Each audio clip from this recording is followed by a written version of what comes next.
நீங்க என்னடானா இப்படி கிழிஞ்ச துணி தான் போடுறீங்க, புளிச்ச கஞ்சி தான் குடிக்கிறீங்க. இப்படி குனிஞ்சு ஒரு கைப்பிடி மண்ணு கூட அள்ளி போடாதவங்க முதலாளி என்னடானா பட்டும் பௌசியமா இருக்கிறான், கறியும் சோறும் நெய்யும் பருப்புமா சாப்பிட்றான்.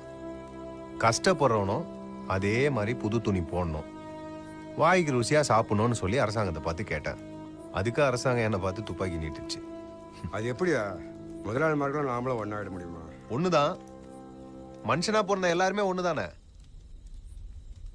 முதலாளிங்களுக்கு முதுகுல என்ன 2 ரெக்கையா முளைச்சிருது? நீ காலேஜ் படிப்பு படித்து முடிச்சுட்டு வந்து அப்பனும் அம்மையும் காப்பாற்றுவேன்னு நினச்சோம். கஷ்டப்படுறாங்கல்ல, இப்படி பண்ணிட்டு வந்து நிற்கிறியா ராசா?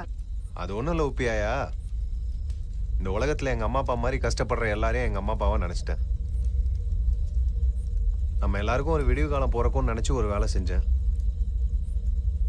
அது கொஞ்சம் சொதப்பிடுச்சு. என்னை மன்னிச்சிடாயா. மன்னிப்பெல்லாம்